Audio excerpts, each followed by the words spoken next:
하나님 아버지 참으로 감사합니다. 저희들에게 좋은 날씨, 좋은 가을을 허락하시고 또 오늘은 특별히 개천절을 저희들이 기억하며 이 나라가 하루를 쉬는 날입니다. 그 좋은 날에 주님 앞에 나와 이렇게 기도하고 찬양하고 우리의 마음을 주님께 드릴 수 있어서 참으로 감사드립니다.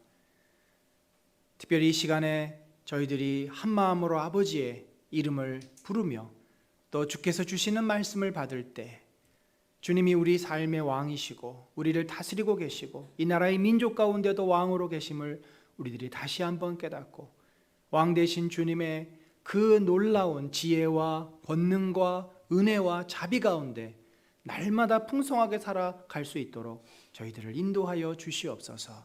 주님이 이 귀한 시간 귀한 주의 자녀들을 불러 모아주시고 한 마음으로 주 앞에 나오게 하셨사오니 크신 은혜를 저희들에게 더하여 주시옵소서. 함께 하심을 감사하오며 예수 그리스도의 이름으로 기도드렸습니다. 아멘. 반갑습니다. 우리 한번 좌우 돌아보시면서 인사 나누겠습니다. 잘 오셨습니다. 환영합니다. 오늘 우리가 이제 같이 나누고 싶은 말씀은 바로 이제 역대하에 대해서입니다. 오늘 역대하를 한 1장에서 한 5장 정도 시간이 허락되는 대로 같이 나누면서 은혜를 받기를 원합니다. 우리 함께 보실 말씀은 역대하 2장 1절로 6절 하나님의 통치 대리인 솔로몬이라는 제목으로 우리 같이 교독하겠습니다. 솔로몬이 여호와의 이름을 위하여 성전을 건축하고 자기 왕위를 위하여 궁궐 건축하기를 결심하니라.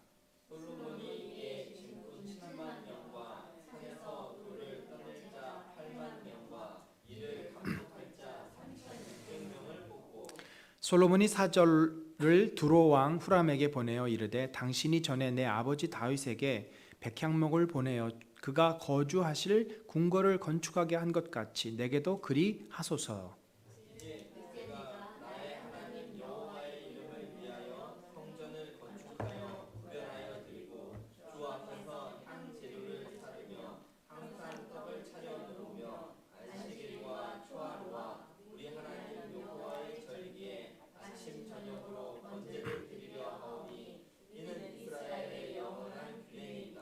내가 건축하고자 하는 성전은 크니 우리 하나님은 모든 신들보다 크심이라.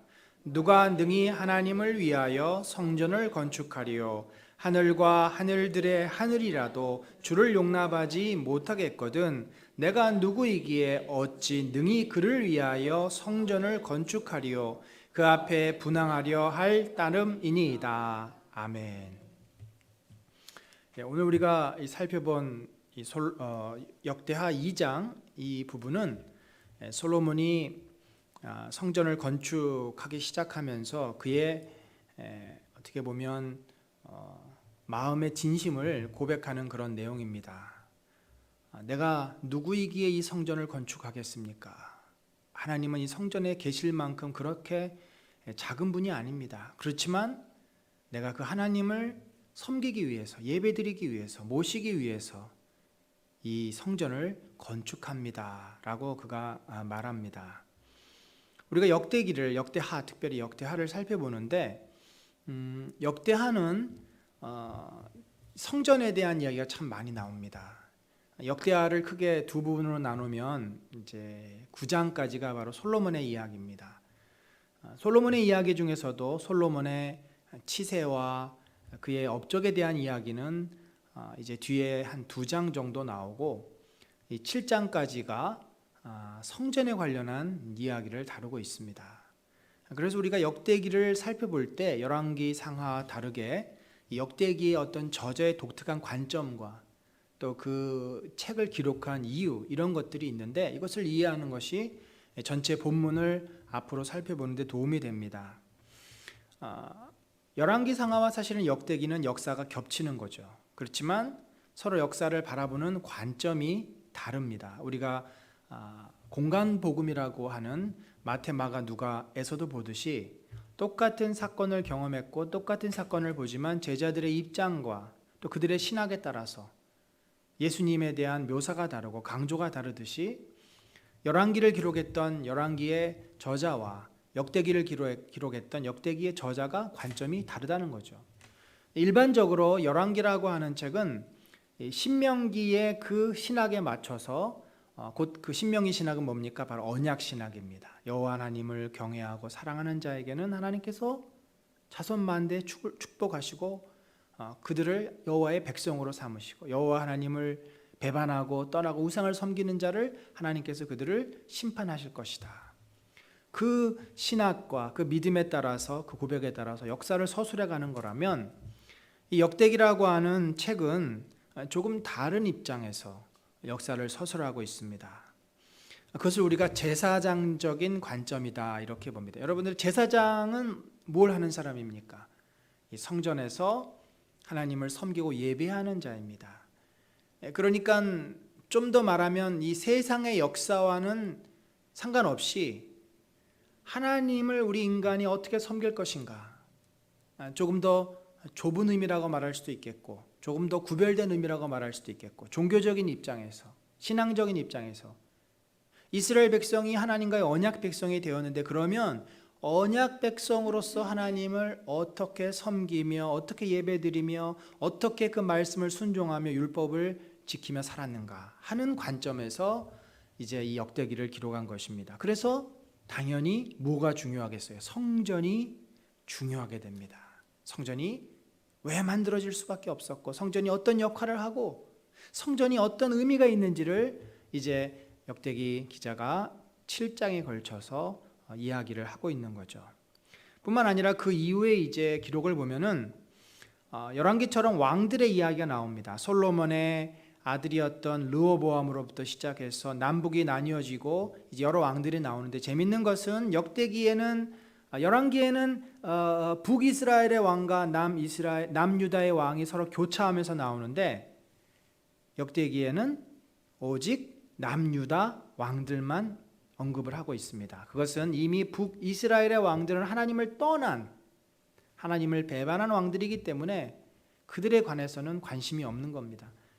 하나님을 섬기겠다고 결심하고 헌신한 이 다윗의 후손들, 유다의 왕들은 그러면 어떻게 하나님을 제대로 섬겼는가? 어떻게 하나님을 제대로 제사 드렸고 특별히 유월절을 어떻게 지켰고 어떻게 그들이 무너진 성전을 회복했고 아니면 그들이 하나님을 잊어버리고 우상 숭배에 빠졌고 이런 그 왕들이 하나님을 어떻게 섬겼는지에 관해서 이제 기록한 것이 역대하의 역사의 관점입니다.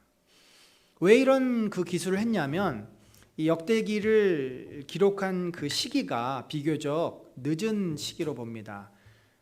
이스라엘 백성이 포로로 잡혀간 뒤에 이제 80년 만에 고국으로 돌아오죠. 그때 고레스라고 하는 페르시아의 왕이 칙령을 내립니다. 475년경 이 고레스의 칙령으로 에스라가 여러 이스라엘 민족을 데리고 바벨론에서 돌아오게 되는데 이 돌아오는 과정에서 에스라는 바로 이 백성을 다시 영적으로 회복시켜야만 하는 그런 중요한 사명을 갖게 됩니다. 사실 그들이 와봐야 예루살렘 땅은 어떤 상태였습니까? 아무것도 없었습니다. 황폐된 상태였습니다. 그곳에는 오로지 이방 족속만이 그 예루살렘을 지키고 있었고 과거의 영광과 과거의 흔적은 다 사라지고 없었습니다. 따라서 이 역대기의 저자를 에스라라고 우리가 추정을 하는데 그 에스라와 이 역대기를 기록했던 그 신앙의 지도자들은 너희들이 이제 이 땅에 돌아와서 다윗 왕과 솔로몬 왕이 세워놓았던 그 성전의 영광을 다시 회복하여야 한다라는 그 신앙의 영적인 회복을 강조하기 위해서 다시 다윗 임금과 솔로몬의 그 믿음과 그들의 신앙과 그들의 성전을 어떻게 건축하게 되었는지를 기록하고 있었다라는 거죠. 뿐만 아니라 너희들이 왜 이렇게 포로로 잡혀와서 오랜 시간 동안 고통을 받을 수밖에 없었는지 그 교훈을 명확히 기억하라. 그것이 뭡니까? 하나님을 버리고 우상을 섬겼을 때 왕들의 역사를 통해서, 왕들은 이스라엘 백성의 대표 아닙니까? 대표가 하나님을 버리고 떠났을 때 그들이 어떻게 고통을 당했고 하나님을 섬기고 유월절을 지켰을 때 어떤 축복을 누렸는지를 다시 기억하면서 그들이 예루살렘으로 돌아와 믿음의 공동체를 갖도록 이 역대기를 기록한 것입니다. 그 말씀은 오늘날 우리들에게도 유효하게 적용이 됩니다. 이 시대가 포로로 잡혀가진 않았지만 역시 마찬가지로 우리가 영적으로 황폐한 시대에 살고 있고 늘 그래서 역대기 7장 14절에 유명한 말씀이 뭐예요? 내 백성이 스스로 겸비하여 자기의 죄를 자복하고 돌이키면 하나님께서 다시 그 백성을 긍휼히 여겨주시겠다는 것이 어떻게 보면 역대기의 굉장히 중요한 메시지예요. 이스라엘의 역사는 무너진 역사고 파괴의 역사고 불순종의 역사였지만 늘 하나님은 회개하는 그 백성을 용서하시겠다고 기다리시는 거죠. 그래서 오늘날 우리가 역대기를 볼 때도 우리 자신을 돌아보게 되고 언제든지 주님께로 돌아가서 다시 그 하나님의 영광 앞에 설 수 있도록 우리에게 말씀해 주시는 바로 책이다. 특별히 이제 오늘 그리고 또 제가 돌아오는 주일날 좀 여러분과 함께 나누고 싶은 것은 이 성전이 도대체 어떤 의미가 있는 것인가? 왜 하나님께서는 이스라엘 백성에게 성전을 주셨는가? 그리고 오늘날 우리들에게 성전은 어떤 의미인가 하는 문제입니다. 하나님께서 솔로몬을 이제 다윗에 이어서 왕으로 세우지 않았습니까? 뿐만 아니라 그 솔로몬을 세우셨을 때는 미션을 주셨어요. 특별한 임무 2가지를 주셨습니다. 그것이 뭐냐면 바로 그가 하나님을 대신해서 이스라엘을 다스리도록 하신 것입니다. 자, 솔로몬은 다윗 왕의 아들입니다. 그 아버지의 믿음을 물려받습니다. 그 아버지가 어떻게 이 나라를 세웠는지 보았습니다. 그래서 그가 1장 5절에 보면은 제일 먼저 왕이 된 이후에 지도자들과 함께 그 당시에 여호와의 성막이 있었던 기브온으로 가서 1,000마리의 제물을 연차적으로 순서대로 바치면서 하나님께 제사를 드립니다. 그러니까 하나님 앞에 예배로 나아간 거죠. 자기가 왕이지만 나의 진정한 왕은 바로 여호와 하나님이시다. 여호와 하나님이 나를 다스리고 계시고 이 땅과 이 민족을 다스리고 계시다라는 고백으로 그가 하나님께 먼저 나가 예배를 드립니다. 그는 하나님 앞에 기도할 때도 이 백성이 내 백성이 아니라 당신의 백성, 하나님의 백성이라는 고백을 통해서 그가 분명히 이 땅의 주인이 아니라 이 땅의 주인은 하나님이심을 고백하고 있습니다. 그래서 하나님께서 그에게 주신 사명 2가지가 바로 첫 번째는 이 백성을 하나님의 지혜로 잘 다스리는 거였습니다. 원래 하나님께서는 직접 이스라엘 백성을 다스리고 싶어 하셨습니다. 사울을 왕으로 구했을 때 하나님은 기뻐하지 않으셨습니다. 왜냐하면 그 동기가 우리도 다른 나라, 다른 민족들처럼 왕을 세워서 우리를 지키게 해달라. 보이지 않는 하나님을 이스라엘 백성이 신뢰하지 않습니다. 보이지 않는 하나님을 찾지 않습니다. 우리에게 보이는 왕을 주어서 저 왕으로 하여금 우리를 지키고 우리를 잘 먹고 잘 살게 해달라고 하는 것이 처음에 왕을 요구한 이스라엘 백성의 동기였습니다. 하나님을 불신하고 하나님을 필요로 하지 않는 이스라엘의 요구를 결국 하나님은 허락하십니다. 그렇지만 허락하셨지만 그 대안으로 그렇다면 왕이 하나님을 잘 섬기고 하나님이 주신 율법, 말씀대로 이 백성을 다스리도록 하는 것이 하나님의 뜻이었습니다. 바로 그 일을 다윗이 한 것입니다. 그래서 여호와의 마음에 합한 자예요. 솔로몬에게도 하나님은 그걸 기대하셨습니다.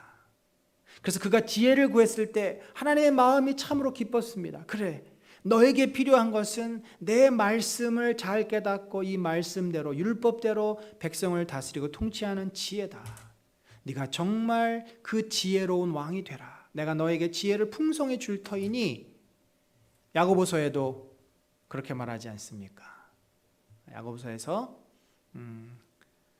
지혜를 주시면 꾸짖지 않으시고 풍성하게 주신다. 하나님의 뜻이 무엇인지 내가 모르겠어 라고 했을 때 우리가 구하면 그 뜻의 의미를, 어떻게 하나님 앞에 우리가 살아야 될지를 알게 해주신다는 거죠. 두 번째 사명은 바로 성전을 건축하는 일이었습니다. 2장 1절에 보면 솔로몬이 여호와의 이름을 위하여 성전을 건축했다 되어 있습니다. 대부분 그 당시에 많은 왕들은 자신이 신과 동격으로 그렇게 생각을 합니다. 혹은 신의 아들로 자기를 높입니다. 그래서 애굽의 피라미드가 신의 무덤이 아니라 자기 바로의 무덤이에요. 신전과 같은 규모로 피라미드를 세웁니다. 그러니까 어떻게 보면 신도 그 피라미드를 지켜주는 역할을 합니다. 그런데 솔로몬은 자신을 위해서 이 신전, 위대한 신전을 만드는 것이 아니라 하나님이 계시는 곳을 하나님을 위해서, 그래서 온 땅을 다스리는 분이 바로 여호와 하나님임을 세상 사람들로 알게 하기 위해서 성전을 짓는다라고 이야기합니다. 이미 하나님께서는 그가 성전을 지을 수 있도록 모든 걸 준비해 놓으셨어요. 건축 자재도 준비해 놓으셨습니다. 기술자도 준비해 놓으셨습니다. 또 설계도도 준비해 놓으셨습니다. 다 다윗의 손을 빌려서 이미 모든 준비를 다 하신 것이에요. 그리고 결정적으로 그에게 지혜를 주셔서 그가 이제 건축을 할 수 있게 하셨습니다. 솔로몬이 사실 성전만 지은 게 아닙니다. 많은 성들을 지었고 많은 건축물들을 지었어요. 그래서 그가 내가 수많은 건축을 했다라고 고백을 합니다. 여러분, 우리는 누구입니까? 우리는 하나님 나라의 백성입니다. 하나님을 왕으로 섬기고 고백하는 백성. 구약의 입장에서 볼 때는 우리가 이스라엘 백성과 같은 입장입니다. 하나님의 부르심을 받아 이스라엘 백성이 애굽에서 출애굽하지 않았습니까? 하나님의 부르심을 받아 그들이 그 저주의 땅, 멸망의 땅에서 건짐을 받고 가나안 땅으로 들어갑니다. 우리는 하나님의 부르심을 받은 하나님의 백성입니다. 신약의 입장에서는 예수 그리스도를 따르는 예수 그리스도의 제자들, 바로 성도, 거룩한 무리들, 성도라고 바울은 표현을 합니다만, 우리가 성경 전체로 놓고 볼 때는 하나님의 백성이에요. 구약이나 신약이나 다 모두 다 하나님의 우리의 왕이시고 예수 그리스도가 우리의 왕이십니다. 우리를 다스리십니다. 구약 성경은 그것을 굉장히 강조하고 그것을 주장하고 분명히 드러내지만 신약에 와서는 예수님의 왕되심, 이것이 점점 약해지는 것처럼 우리에게 보여집니다만, 사실은 바울은 그것을 주 예수 그리스도라는 이름을 통해서 우리에게 표현합니다. 큐리에, 예수님은 주님이십니다. 제자들의 고백을 볼 때 다 주라고 얘기를 합니다. 주 예수여, 주는 그리스도시여 살아계신 하나님의 아들이십니다. 오늘날 주가 사라졌습니다. 예수 그리스도를 더 이상 사람들이 주로 생각하지 않습니다. 하나님을 왕으로 섬기지 않습니다. 어디서 나타납니까? 하나님의 말씀을 순종하지 않고 하나님의 말씀을 따르지 않습니다. 우리는 사실은 하나님의 백성으로서 이 솔로몬처럼 하나님의 나라를 세워나가야 될 하나님의 통치, 대리인들입니다. 하나님께서는 우리를 통해서 하나님의 나라를 이 땅에 세우시기를 원하시는 겁니다. 성전이 뭐예요? 하나님이 왕으로 계시는 곳이 성전입니다. 하나님의 통치가 임하는 곳이 성전이에요. 하나님의 다스림이 있는 곳이 성전이고 하나님의 은혜가 임하고 하나님의 구원의 역사가 있는 곳이 성전입니다. 주님은 이스라엘 백성에게는 예루살렘의 성전을 주셨지만 예수님이 오신 이후에는 바울을 통해서 너희가 주의 성전이다. 그 말은 뭐예요? 우리를 통해서 하나님의 임재와 하나님의 역사와 하나님의 다스림이 나타나야 된다는 거죠. 어디에서요? 우리가 있는 곳에서. 가정이든 직장이든 일터든 어느 곳이든지 나를 통해서 주님의 나타나심이, 주님의 임재하심이 드러나야 하는 겁니다. 우리가 교회로 모일 때는 하나님의 이름을 섬기며 예배를 드립니다. 우리가 세상으로 나가서는 주님의 제자들에게 가르쳐 주셨던 것처럼 빛으로 소금으로 그 말씀대로 살면서 하나님의 함께하심을 세상에 드러내야 하는 자들입니다. 바로 솔로몬에게 이 성전을 짓게 하신 궁극적인 목적이 바로 그거였습니다. 사실은 지혜로운 자로서 그가 두 창기에 그 송사를 해결해 주었지만 시바의 여왕 왔을 때 그가 지혜를 통해서 무엇을 드러내야 했습니까? 하나님의 영광을 드러내야 했지만 시바 여왕이 보고 간 것은 솔로몬의 영광이었습니다. 물론 그가 당신을 이렇게 만드신 하나님을 찬양한다고 고백했지만 그의 무게중심은 훨씬 더 솔로몬의 영광을 그녀는 보고 갑니다. 여러분, 우리가 이제 하나님 나라의 백성임을 분명하게 인식할 때 우리의 삶에는 하나님을 섬기는 그 예배가 늘 중심이 되어야 할 줄로 압니다. 그래서 성전이 중요하고 우리 삶에도 나의 성전, 곧 그것은 주님을 고백하는 장소라고 말씀을 드렸는데 그 장소가 교회일 수 있고요, 또 우리 자신의 개인 기도 시간일 수도 있습니다. 늘 삶에서 주의 거룩한 임재, 그 주님이 함께 하시는 은혜가 넘치기를 간절히 바랍니다. 이후에 솔로몬은 후람 왕에게 성전 건축에 필요한 자재를 구합니다. 이 두로라고 하는 도시는 지중해 그러니까 이스라엘 그 북쪽, 서북쪽에 위치한 그 연안에 위치한 도시국가였습니다. 시돈과 아울러서 예수님에게도 자주 언급되는 두로와 시돈에 대한 이야기가 나오죠. 두로와 시돈이 복음을 받지 않아서 예수님이 안타까워 눈물을 흘리시던 그런 바로 도시가 두로와 시돈이고, 일찍이 철기 문명을 받아들여서 매우 발달된 도시였습니다. 지금 요즘 지역으로 말하면은 이스라엘 북쪽 지역에 라고 볼 수 있겠고요.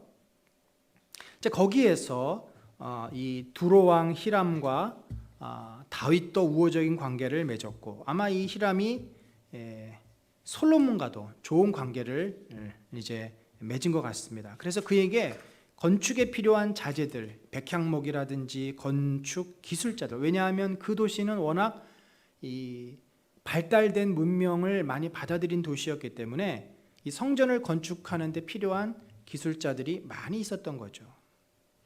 그리고 나서는 이제 드디어 솔로몬이 성전을 건축합니다.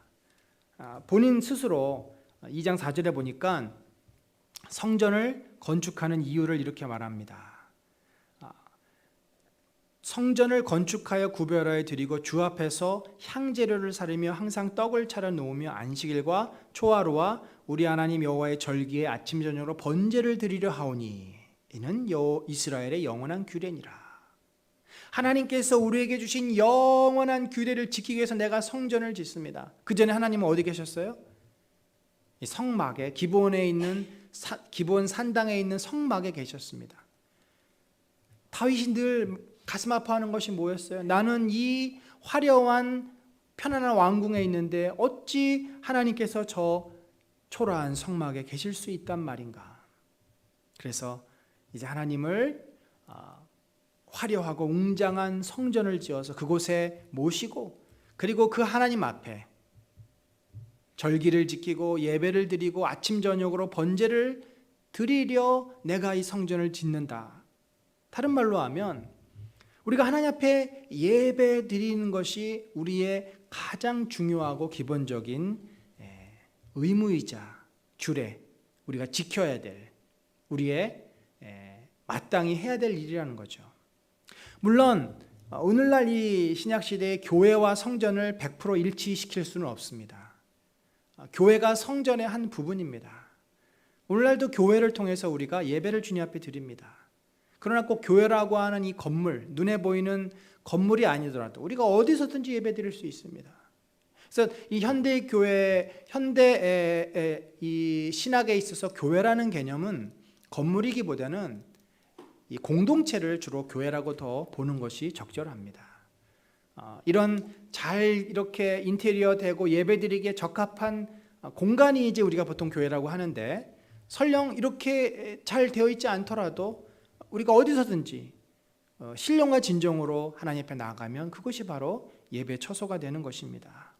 구약은 그렇지만 한 장소를 정해서 하나님이 지정해 놓으신 장소를 정해서 바로 그곳에서 하나님이 머물러 계시고 그곳에 나와서 예배를 드리도록 했습니다. 이것은 이제 여러 이유가 있지만 가장 중요한 이유는 하나님을 그들이 온전히 섬기기 위해서였습니다. 만약에 다른 여러 곳에서 북이스라엘이 갈라질 때 베델에다가 또 길갈인가요? 두 곳에 금송아지를 세웁니다. 그 얘기는 자기가 각자 예배처소를 마련해 놓고 우리가 사사시대에도 보겠지만 여기가 예배처소다. 그래서 내가 만든 하나님을 가지고 예배를 드릴 수 있기 때문에 다른 말로 하면 예배가 어떻게 됩니까? 예배가 이제 세속화되고 예배가 타락되는 거죠. 이러한 것을 막기 위해서 그것을 성소 중앙화라 그렇게 이야기합니다. 예루살렘 한 곳에 온 백성 1년에 한 번씩 올라와 유월절을 지키며 하나님께 예배하도록 그렇게 하신 거죠. 그러나 이제는 예수님이 모든 성전을 다 허무셨습니다. 그리고 너희가 성령의 전이다. 주의 이름을 부르는 자들이 모여서 그것이 어느 곳이든지 어두컴컴한 지하든지 옥상이든지 산이든지 들이든지 어느 곳이든지 주의 이름을 부르는 자들이 함께 모여서 예배 드릴 때 주님은 그 예배를 받으신다. 솔로몬은 사실 하나님이 이 성전에 거하실 만한 분이 아니라고 고백합니다. 맞지 않습니까? 무소부재하신 하늘의 하늘이라도 하늘의 하늘은 어디에? 우주죠. 삼층천이라고 있는데 하늘과 하늘들의 하늘, 그러니까 곧 저 하늘들의 하늘은 자기들이 보이지 않는 그 넘어서 천국과 지옥이 있는 곳임을 말합니다. 그 온 세상도 하나님이 거하실 처소로서 적절하지 않는데 어찌 이 건물이 하나님의 집이 될 수 있느냐? 그러나 내가 주님을 찾고 주님께 분향하고 주님께 섬기기 위해서 한 공간이 필요한데 바로 이곳에 주님이 임재하실 때 그분께 나아가려 한다. 여러분, 그래서 우리가 사실 요즘 그 추세가 그렇더라고요. 학교에서 예배를 드리는 그 교회들이 이제 학교에서 나오는 추세입니다. 워낙 정부에서 규제도 심하고 최근에는 세금 문제가 또 엄청나게 여러 가지 문제가 되기도 하고 주차 문제, 처음에 그런 여러 가지 편리를 위해서 사실은 학교로 들어갔다가 되레 이제 그것이 올무가 돼서 이제는 나오는 추세고요. 참 예배드릴 장소 찾기가 점점 어려워지고 있습니다. 이게 눈에 보이지 않는 사탄의 전략이죠. 상가는 오르죠. 땅값도 비싸지죠. 정말 어디 관공서라든지 학교라든지 이런 공공시설은 또 못하게 하죠. 우리나라가 기독교 국가가 아니지 않습니까? 이러다 보니까 정말 예배드리기가 점점 어려워지고, 그래서 참 교회가 모여지기가 쉽지 않은 곳이지만, 그러나 주님께서 자기의 이름을 부르시는 그 성도들이 있으면 그것이 어느 곳이든지 그 이름을 주님께서는 들으시고 그들과 함께 하실 줄로 믿습니다. 솔로몬 성전이 건축된 장소, 이 장소가 특별한 곳입니다. 왜 예루살렘 이 오르난의 타장 마당을 선택했는가? 솔로몬이 예루살렘 모리아산에서 여호와의 전 건축하기를 시작하니 그곳은 전에 여호와께서 그의 아버지 다윗에게 나타나신 곳이요 여부스 사람 오르난의 타장 마당에 다윗이 정한 곳이다. 이 모리아산 하면 여러분 누가 생각납니까? 아브라함이 그 아들 이삭을 제물로 바치려고 했던 산입니다. 이 모리아산의 정확한 위치는 알 수 없지만 나중에 예수님이 십자가에 잡히신 그 골고다 언덕을 모리아산으로 보기도 하고, 이 무슬림들은 이 모리아산을 자기들의 성지로 삼아서 지금 황금돔, 예루살렘 성에 황금돔이 있는 곳이라고 말하기도 합니다만, 어쨌든 이 예루살렘 이 성전 안에 한 곳입니다. 그곳이 또 어떤 곳이었냐면 다윗이 인구 계수를 잘못해서 하나님 앞에 심판을 받지 않습니까? 그리고 그가 하나님 앞에 자기의 죄를 고백하고 번제를 올렸던 곳이 바로 오르난이라고 하는 사람에게서 그 땅을 사서, 그리고 그곳에 하나님께 제사를 드렸던 그곳, 바로 그것이 모리아산의 한 지점이라는 거죠. 다시 말하면 왜 이 세 가지 사건이 반복이 됩니까? 그것은 하나님의 은혜가 임하던 곳이라는 거죠. 이삭이 번제물로 드려질 때 하나님께서 아브라함의 믿음을 받으시고 그 이삭을 죽음에서 살려주신 곳입니다. 하나님의 은혜가 임한 것입니다. 다윗의 죄를 용서해 주시고 그를 다시금 회복시켜 주신 곳입니다. 그곳에 이 성전이 건축됨으로 말미암아 하나님은 그곳에서 그를 찾는 모든 자들에게, 그에게 나와서 하나님의 이름을 부르고 하나님께 예배하는 모든 자에게 은혜를 베푸시고 그 죄를 용서하시고 자비와 긍휼을 베푸시는 곳이라는 거죠. 그래서 이스라엘 백성의 성전은 의무가 아니고 부담스러운 것이 아니고 하나님의 사랑과 은혜를 경험하는 곳이고 하나님의 영광을 누릴 수 있는 곳입니다. 오늘날 제가 목회를 하면서 가장 안타까운 것 중에 하나가 그거예요. 성도들은 신앙생활을 부담스러워합니다. 신앙생활에 부담을 느껴요. 하나님이 우리를 부담스럽게 하는 존재입니까? 하나님은 우리에게 사랑을 베푸시고 은혜를 베푸시고 우리를 축복하시는 분인데 성도들은 하나님을 부담스러워해요.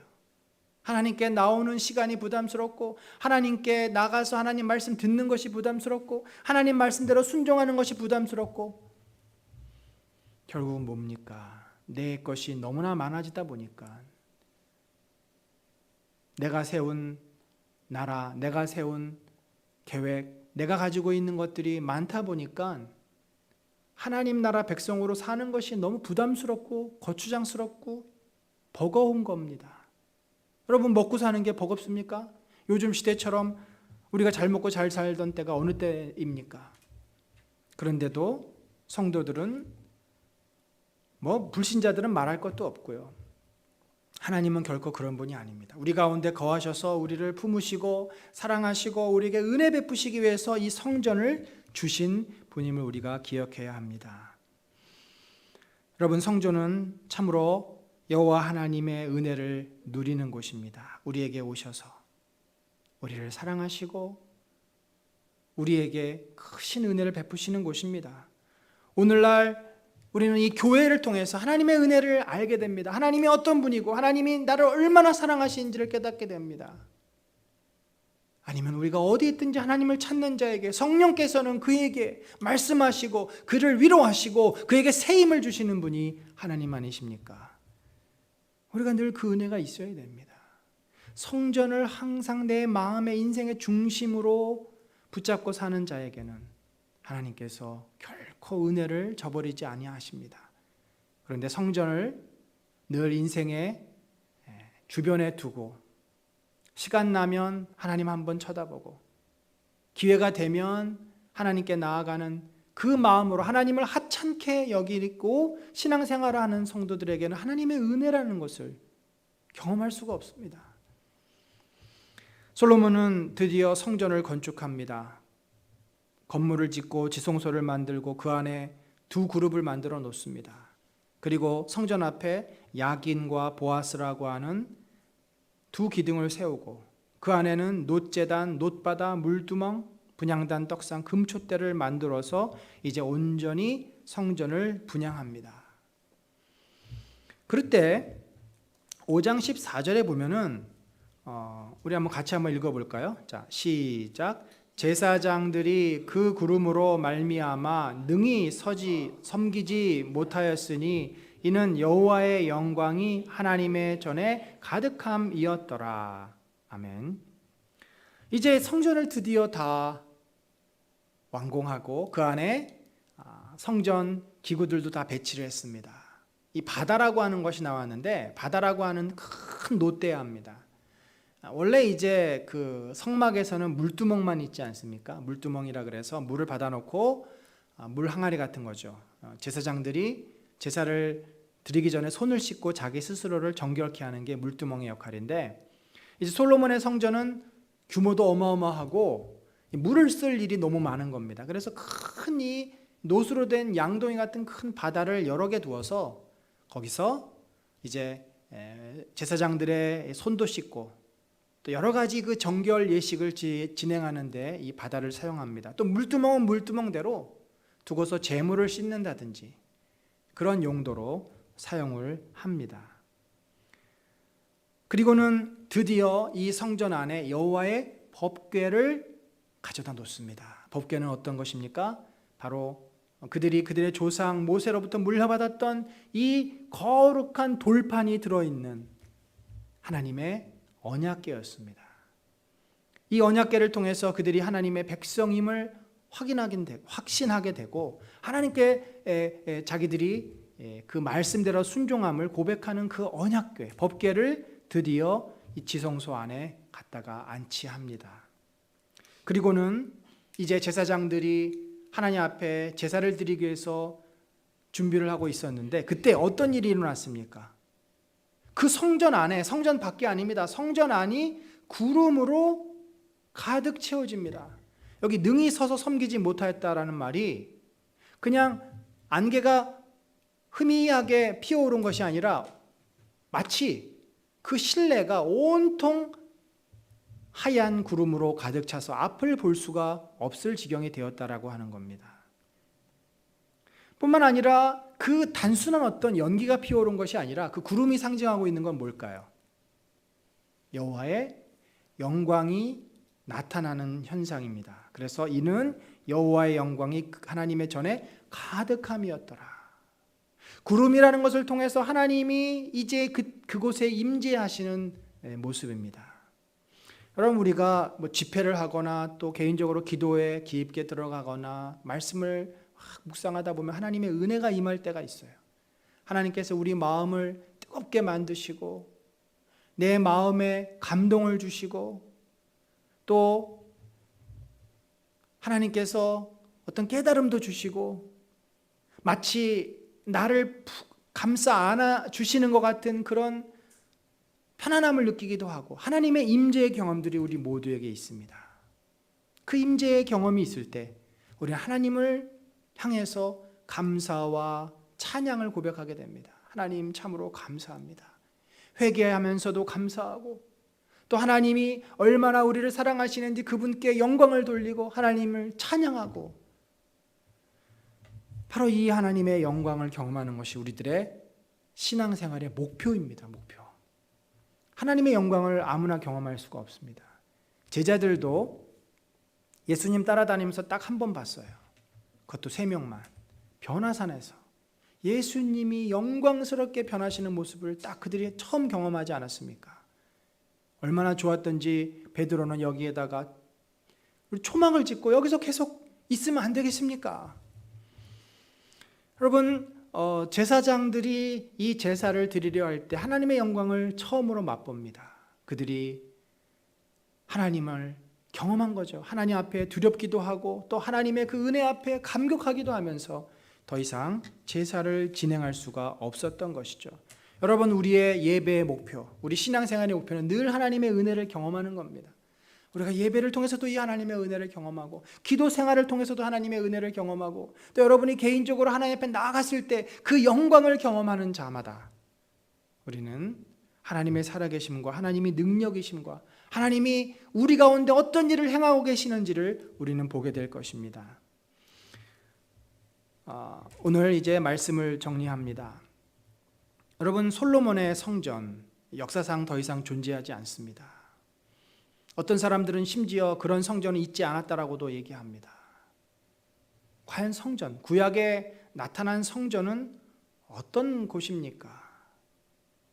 왜 그 성전을 하나님께서는 솔로몬을 통해서 이스라엘 백성에게 허락하셨습니까? 그것은 바로 하나님이 그들의 왕이심을, 하나님이 그들의 예배를 받으시는 하나님이심을 그들에게 말씀하기 위해서입니다. 오늘날은 성전이 없습니다. 교회를 대신 주셨고 성도들의 무리 공동체를 주셨습니다. 그래서 우리가 목장으로 모일 때나 또는 무슨 기도 모임으로 모일 때나 또 어떤 가정을 방문해서 예배를 드릴 때나 그 모든 곳이 주님이 임재하시는 곳이 되는 거죠. 하나님은 그 이름을 부르고 하나님 앞에 진정으로 나가는 자마다 나타나십니다. 교회 안에서 우리가 개인적으로 또 기도할 때 하나님은 하나님을 찾는 자에게 나타나십니다.